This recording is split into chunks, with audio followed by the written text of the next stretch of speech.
창세기 30장 37절에서 43절까지 제가 봉독해 올리겠습니다. 야곱이 버드나무와 살구나무와 신풍나무의 푸른 가지를 가져다가 그것들의 껍질을 벗겨 흰 무늬를 내고 그 껍질 벗긴 가지를 양떼가 와서 먹는 개천의 물 구유에 세워 양떼를 향하게 하며 그때가 물을 먹으러 올 때 새끼를 베니 가지 앞에서 새끼를 뱀으로 얼룩얼룩한 것과 점이 있고 아롱진 것을 낳은지라. 야곱이 새끼 양을 구분하고 그 얼룩무늬와 검은 빛 있는 것을 라반의 양과 서로 마주 보게 하며 자기 양을 따로 두어 라반의 양과 섞이지 않게 하며 튼튼한 양이 새끼 뵐 때는 야곱이 개천에다가 양떼의 눈앞에 그 가지를 두어 양이 그 가지 곁에서 새끼를 베게 하고 약한 양이면 그 가지를 두지 아니하니 그렇게 함으로 약한 것은 라반의 것이 되고 튼튼한 것은 야곱의 것이 된지라. 이에 그 사람이 매우 번창하여 양떼와 노비와 낙타와 나귀가 많았더라. 아멘. 형 에서를 속이고 장자권을 가로챘다는 이유로 야곱은 형의 복수를 피해서 부모님 집을 떠나 외삼촌 라반의 집에 그곳에서 지내게 되죠. 그곳에서 지내는 동안 외삼촌의 두 딸과 결혼하게 됩니다. 결혼 지참금 대신에 두 딸을 위해서 14년 동안 야곱은 노예처럼 그렇게 일을 하게 됩니다. 야곱이 처음 사랑한 여인은 라헬이었지만 외삼촌의 속임수로 인해서 야곱은 둘째 딸 라헬 대신에 첫째 딸 레아와 먼저 신방을 차리게 됩니다. 그리고 일주일 후에 둘째 딸 라헬과도 결혼을 하게 됩니다. 하지만 야곱의 첫 번째 부인 레아는 남편이 자신보다 동생 라헬을 사랑한다는 이유 때문에 늘 괴로웠던 여인이었죠. 하나님은 그런 여인의 아픔을 아시고 레아에게 연달아서 4명의 아들들을 출산케 합니다. 그리고 본문 30장의 시작은 이제 야곱이 사랑했던 라헬의 바가지로 시작되는 것이죠. 그 이유는 언니에게는 아들이 4이나 있는데 나는 아들을 한 명도 낳지 못했다라는 것이에요. 그래서 1절에 보면 죽겠다라고 고백합니다. 완료형인데요, 난 이미 죽었다는 것이에요. 언니에 비하면 난 죽은 목숨이다 라고 이야기를 합니다. 그래서 라헬이 연구한 결과 뭐예요? 내가 아이를 낳지 못하면 내 종이라도 당신과 잠자리를 같이 해서 아이를 낳게 하겠다라고 해서 바로 라헬의 종으로부터 2명의 아들들을 낳게 합니다. 단과 납달리라는 아들이죠. 이후에도 레아는 또다시 아이를 낳습니다. 레아 역시 자신의 몸종을 통해서도 낳게 되지만 본인도 또 아이를 낳게 되어서 레아의 몸에서만 6명의 아들이 낳고 뒤이어 디나라는 딸까지 낳아서 레아 한 사람에게서만 7명의 자녀를 낳게 됩니다. 그리고 시간이 흘려서 6년이 지났을 때 드디어 라헬도 그가 아들을 낳게 됩니다. 그 아들의 이름이 요셉입니다. 요셉의 이름의 뜻이 뭔지 아십니까? 더 달라는 것이에요. 더 달라. 언니는 이미 6명의 아들이 있는데 나는 1명으로 만족하지 못하겠다는 것이죠. 그래서 어떻게 해요? 더 달라. 이게 요셉입니다. 하나님께서 이런 라헬의 간구에 응답하십니다. 그래서 요셉의 동생 또 하나를 낳게 하죠. 그가 바로 베냐민입니다. 하지만 라헬이 그렇게 원해서 만족하지 못해서 더 달라라고 해서 베냐민을 낳지만 라헬은 베냐민 때문에 결국 목숨을 잃습니다. 베냐민을 낳다가 결국 산고를 이기지 못해서 라헬은 세상을 떠나고 맙니다. 여러분, 어쩌면 우리네 인생이 이런 건 아닐까요? 원하는 것을 계속 달라고 해서 하나씩 채워감에도 불구하고 늘 우리는 있는 것보다 없는 것들을 바라보면서 감사하지 못할 때가 참 많습니다. 여러분, 하나님께서 아들을 주었지만 만족하지 못하고 더 달라고 해서 더 낳지만 결국 그것이 자신의 인생을 갉아먹을 줄 누가 알았겠습니까? 인도네시아는 350년 동안 네덜란드와 일본의 통치를 받았습니다. 그런데 이 인도네시아를 지배하는 지배국들이, 식민 지배자들은 저항운동의 싹을 애초부터 없애버려야겠다라고 해서 초등학교에다가 운동장을 만들지 못하게 합니다. 운동장에서 자유롭게 뛰놀면서 모이는 것조차도 위험한 집단 행동으로 간주해서 아예 이들의 단결심을 없애고 저항 정신을 뺏어버리겠다는 계산이었죠. 시인이었던 박노해 시인은 이러한 행동을 독립저항의 주체인 몸 자체에 전족을 해버린 것, 세계사회에서 찾아보기 가장 힘든 잔인한 책략이다라고 비판했습니다. 여러분, 전족이 뭐예요? 중국에서 행해졌던 것이죠. 중국인들은 어린 소녀들의 발가락을 안쪽으로 굽어지도록 단단하게 헝겊으로 감싸 묶고는 가죽 신발을 신겨서 발이 절대 자라지 못하게 합니다. 그러니 성인이 되어서도 그렇게 발이 자라지 못했기 때문에 아장아장 걸어야 했고, 자기 삶의 주체가 되기보다는 남성에게 철저하게 종속되어 살 수밖에 없었던 바로 여인들이 중국의 여인들이었습니다. 즉 남성의 놀이객감으로 만들기 위해서 중국 사람들은 전족을 해서 그들의 신체도 마음도 자라지 못하게 묶어버린 것입니다. 생각해 보십시오. 오늘 두 여인의 삶이 그렇지 않습니까? 서로 경쟁하고 서로 욕심을 버리지 못하는 순간 그들은요 20년 동안 한 남편 때문에 그들의 마음속에 단 한 뼘의 사랑도 자라지 못했습니다. 스스로를 점점 없다고 불행하다는 그 틀 속에 자신들을 갖추고 살아가면서 스스로 감사하지 못하고 원망 속에서 이 두 여인은 낳고 낳음에도 불구하고 만족하지 못한 삶을 살아야만 했습니다. 감사하지 못한다는 것이 얼마나 우리를 불행하게 만드는지를 보여주는 사건이죠.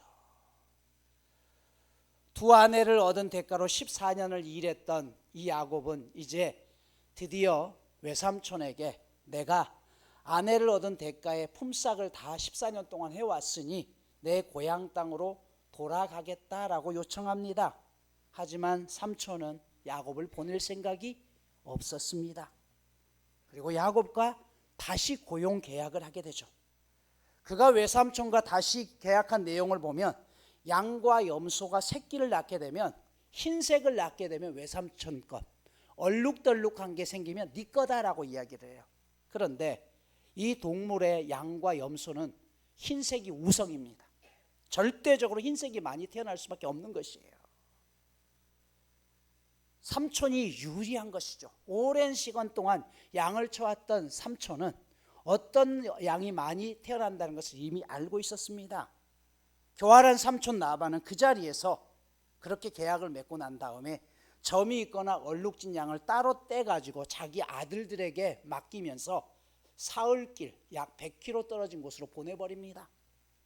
그리고 야곱에게는 자기 양인 흰 양만 보내게 되죠. 멀리 떨어지게 한 것은 서로 떨어져서 교미를 하지 못하게 해서 끝까지 어떻게 해요? 흰색 양만 키우게 하겠다는 라반의 아주 교활한 속셈이었던 거죠. 오늘 보면 35절 그날에라는 시작되는 이 단어는 그 계약을 맺는 순간 바로 그 즉시 라반이 그렇게 했다라는 것입니다. 이건 누가 보더라도 사기입니다. 그런데 야곱은요 그런 외삼촌의 제안을 그대로 받아들입니다.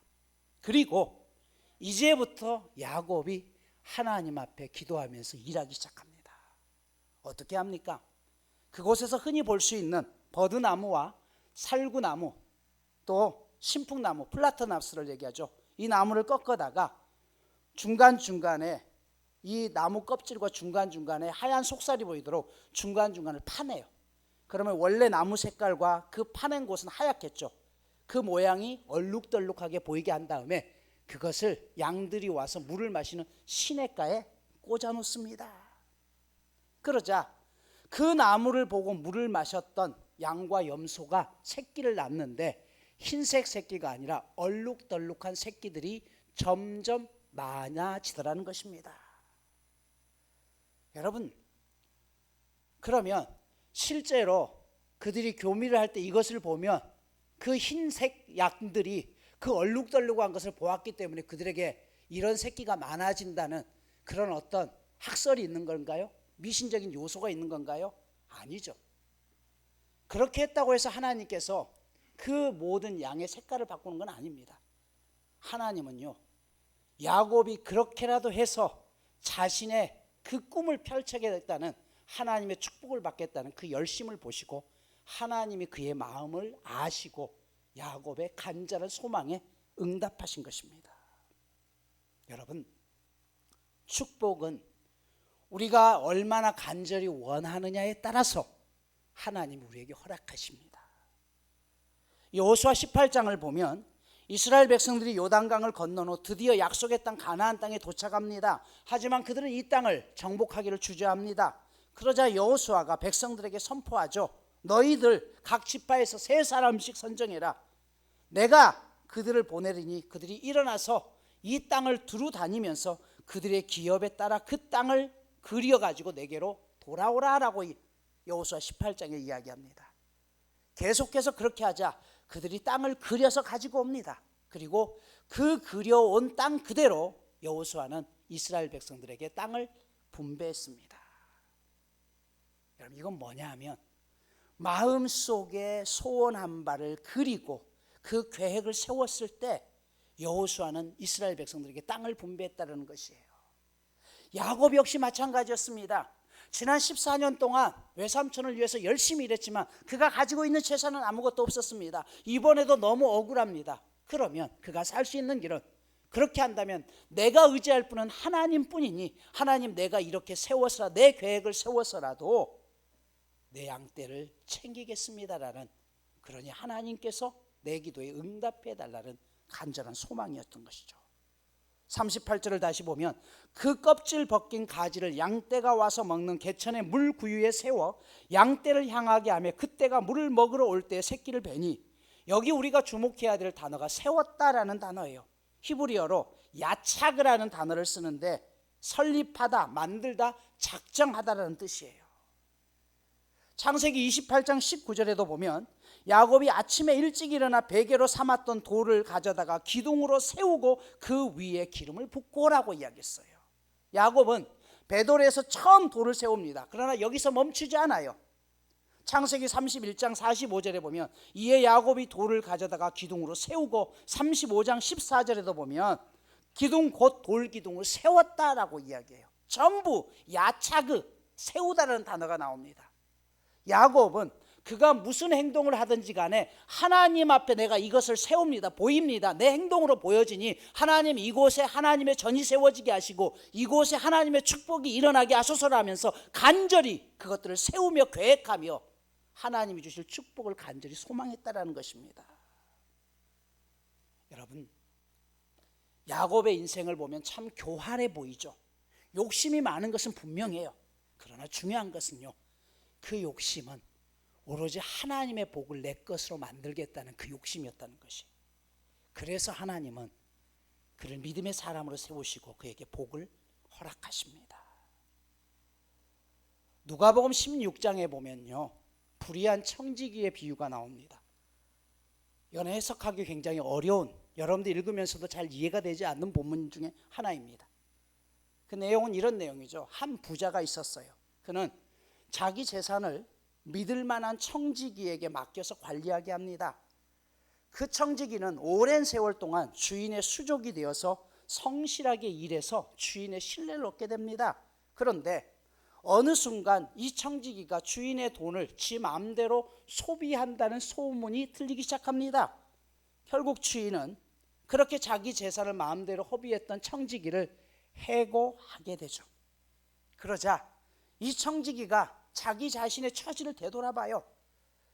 이 일을 하는 동안, 주인의 재산을 관리하는 동안 나이도 먹고 그래서 이제 내가 거친 일을 하기에는 몸도 마음도 이미 늙었다는 것이, 그러니까 가서 큰 노동을 하기에는 내가 너무 힘이 드니까 그렇게도 못하겠고, 또 밥을 빌어먹자니 너무 부끄럽다는 것이에요. 사람들이 나를 다 아는데 그 사람들 앞에 가가지고 내가 밥을 빌어먹자니 이건 참 못하겠다. 그래서 생각해 하다면서 그에게 떠오른 생각이 있었습니다. 아하, 내가 아직 주인에게 해고당했다는 사실을 사람들은 알지 못하지 않느냐. 그래서 어떻게 해요? 주인에게 빚진 사람들을 은밀하게 부릅니다. 그러면서 묻죠. 당신이 내 주인에게 진 빚이 얼마입니까? 예, 기름 100마를 졌습니다. 청지기는 그에게 빈 문서를 내놓으면서 여기 쉬운 말이라고 50말이라고 적으시오라고 이야기합니다. 또 다른 사람을 불러줘. 밀 100섬을 빚진 사람을 따로 불러서 당신은 80섬이라고 고쳐줍니다. 그가 자기가 청지기의 자리에서 밀려날 때 사람들이 그 빚을 탕감해준 자신을 기억하면서 자신을 대접해 줄 거라고 생각하면서 그 채무를 마음대로 조정해 줍니다. 그런데 왜 기름은 50%고 밀은 20%였을까요? 당시 올리브 기름은요, 시간이 지나면 변질될 위험이 있기 때문에 원래 50%를 빌려주면 100%를 더 받는 것이에요. 쉽게 말하면 이 은행의 이자돈입니다. 밀은 20% 정도를 더 받는 것이에요. 그러니까 당시의 사회적인 관행 속에서 이 밀과 기름, 이것을 했다는 것은 이자는 전부 탕감해주고 원금만 받으라, 원금만 빚진 것으로 이 청지기가 주인 몰래 계약을 다시 했다는 것이에요. 자, 청지기의 회계 조작은 엄밀하게 얘기하면 주인이 받을 수 있는 이득을 전부 다 빼버린 것이죠. 이자를 전부 탕감해 준 것입니다. 하지만 이 청지기가 한 일이 얼마 지나지 않아서 다시 주인의 귀에 들어가게 됩니다. 그런데 여기서 우리가 이해할 수 없는 행동이, 주인의 행동이 나와요. 불호령이 떨어져서 고발해도 시원찮을 판에 주인이 뭐라고 했어요? 이 청지기를 지혜롭다고 하면서 칭찬했다라는 것이에요. 이건 도대체 뭐지? 그러면 우리가 생각하기에 청지기의 행동이 칭찬받을 만한 행동입니까? 윤리고 도덕이고 다 팽개치고 제 살 궁리만 하면 괜찮다는 이야기일까요? 여러분, 이 대목에서 우리가 유의해야 될 게 있습니다. 이 이야기는 비유라는 것이에요.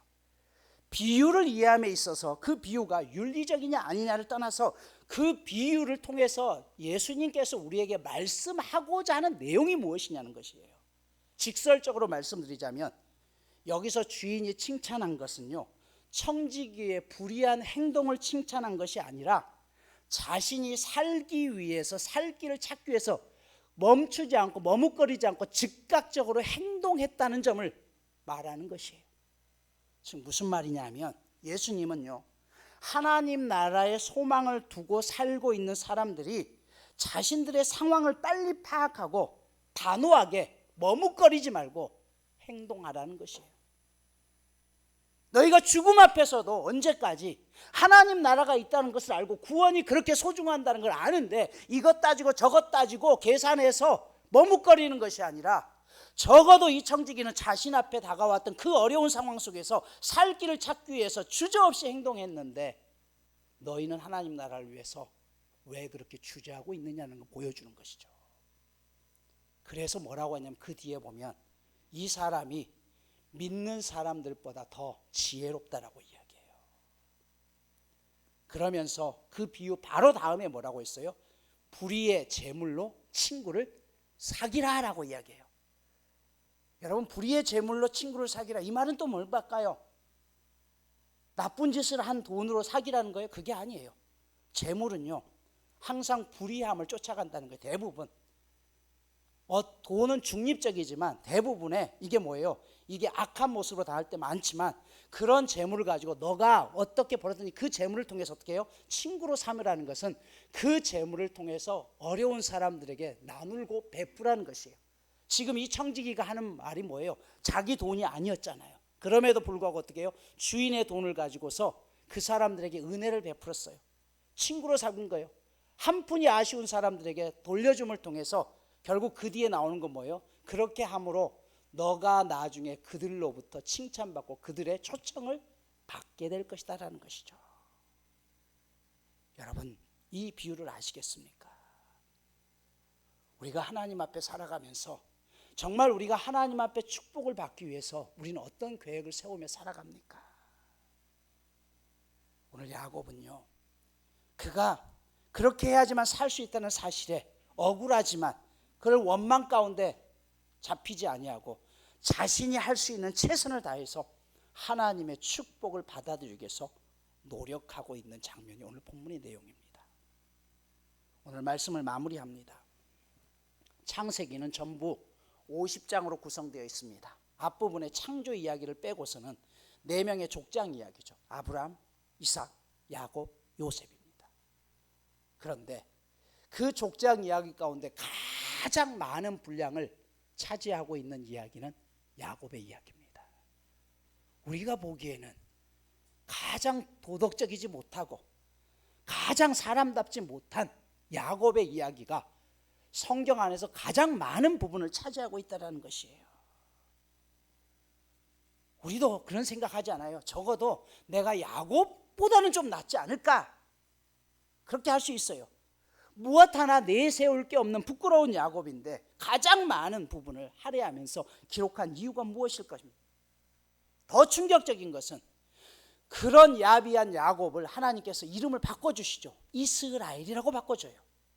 오늘 이스라엘이라는 나라의 이름이 이 야곱으로부터 시작되었습니다. 하나님께서 이렇게 하신 이유가 무엇일까요? 그런 약점투성이라도 하나님의 은혜 안에 사모함이 있으면 하나님은 그런 사람을 통해서도 하나님의 뜻을 이루어내겠다는 것입니다. 우리가 희망을 가져야 되는 이유가 바로 여기에 있습니다. 야곱은 자신의 삶을 살아가면서 환경을 탓하고 불평하고 그래서 에라 될 대로 되라라고 그렇게 살지 않았습니다. 그는 주어진 어려움 속에서도 끝까지 단 한 가지만 붙들었습니다. 그게 무엇이었어요? 하나님의 축복이면 된다는 것이에요. 하나님이 나와 함께 하시면 된다는 그 믿음이 야곱을 살고 있습니다. 오늘 여러분들에게 있어서 정말 하나님이면 된다라는 그 일을 위해서 세우고 있는 목표는 무엇입니까? 또한 모든 것은 하나님의 때가 있음을 알겠죠. 14년이 지났을 때 야곱이 고향집으로 돌아간다고 했을 때 그가 가지고 있는 재산은 하나도 없었습니다. 그러나 이제 6년 동안 이 불리한 계획을 하는 과정 속에서 양이 새끼를 낳기 시작하는데 절대적으로 많은 새끼들이 야곱의 새끼였던 얼룩덜룩한 양과 염소가 태어나기 시작했다는 것이에요. 그리고 지난 14년 동안 받지 못했던 품삯을 하나님은 6년이라는 시간을 통해서 야곱을 풍성하게 채워서 거부로 만들어 가셨습니다. 하나님의 놀라운 계획이 여기에 있었어요. 요한복음 20장 19절에 보면 예수님이 상처를 보여주던 그 자리에 도마가 없었습니다.